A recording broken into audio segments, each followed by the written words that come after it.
அன்பார்ந்த நேயர்களே, வாருங்கள். இன்னைக்கு தினமும் மனமும் நிகழ்ச்சியில இந்த மாலயத்துக்கு ஏத்த மாதிரி வாழைக்காய் கருமது பண்ணி காமிக்க போறேன். வாழைக்காயில பலவிதமா பண்ணி காமிச்சிருக்கேன். ஆனா இன்னைக்கு ஒரு புது மாதிரியா நம்ம என்னென்ன சாமான்கள் அலோவ் பண்ணிருக்கோ அந்த சாமானை வச்சு உங்களுக்கு பண்ணி காமிக்க போறேன். இந்த வாழைக்காய் 2 வாழைக்காய் இப்படி பாருங்க, இப்படிதான் திருத்திக்கணும். தர்ப்பணத்துக்கெல்லாம் வாழைக்காய் முக்காவாசி தர்ப்பணத்துக்கு தான் பண்ணுவா. அதனால இந்த வாழைக்காய்க்கு இந்த மாதிரி உருண்டை உருண்டையா திருத்தி வச்சுக்கணும். நேற்றுக்கு நான் சொல்லும் போது மாலயத்தை பத்தி சிரார்த்தம் யூஸ் பண்ணிட்டேன். தர்ப்பணம்னு சொல்லணும். மாலயத்துல பண்றது தர்ப்பணம். அந்த தர்ப்பணத்தன்னைக்கு அப்படின்னு தான் நம்ம அர்த்தம் பண்ணிக்கணும். இப்ப இந்த வாழைக்காய் திருத்தி வச்சுருக்கேன் இல்லையா, இத ஒரு ஜலத்துல வேக வச்சு எடுத்துக்கலாம். ஒரு ஜலம் வச்சிருக்கேன்.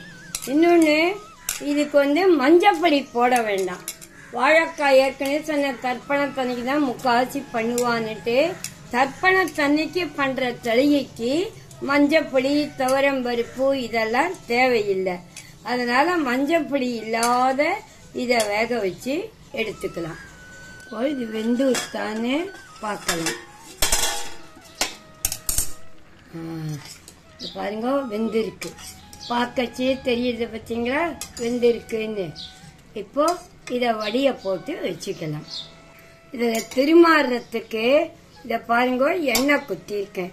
இதுக்கு தேங்காய் எண்ணெய் குத்தின்னா ரொம்ப டேஸ்டா இருக்கும்.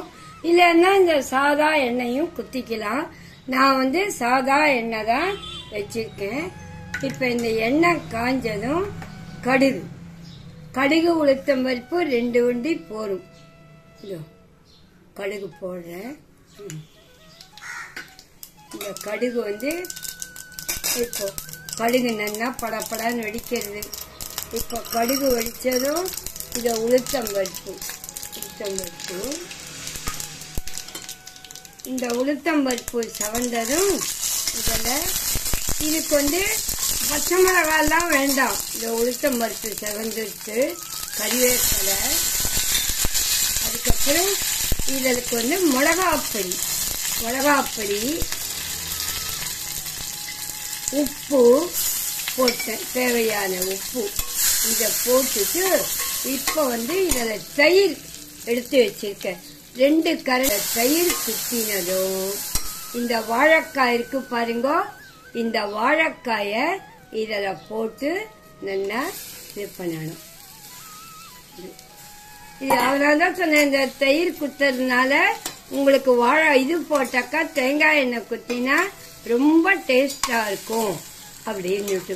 இப்போ இந்த வாழைக்காய் நல்லா ஒத்து வந்துட்டு, ஒரு வாழைக்காய்க்கு 1 கரண்டி தயிர், கொஞ்சம் புளிப்பு தயிரா இருந்தா நல்லா டேஸ்டா இருக்கும். இப்ப தேங்காய், இதுக்கு இறக்க போச்ச தேங்காயும் போட்டு நல்லா கலரி வெடிச்சுடணும். ரொம்ப நல்லா டேஸ்டா இருக்கும். உங்களுக்கு புது மாதிரியாவும் இருக்கு இந்த வாழைக்காய் கருமது. ஒரு வாட்டி நீங்களும் இந்த மாதிரி தயிர் போட்டு பண்ணி பாருங்க. இப்போ சுவையான வாழைக்காய் கருமது ரெடி. காரமெல்லாம் உங்களோட இஷ்டத்து, உப்பு காரம் உங்க டேஸ்டுக்கு தகுந்த மாதிரி போட்டுக்கோங்க. அப்பதான் நல்லா இருக்கும். இந்த வாழைக்காயில இந்த மாதிரியும் பண்ணலாம்.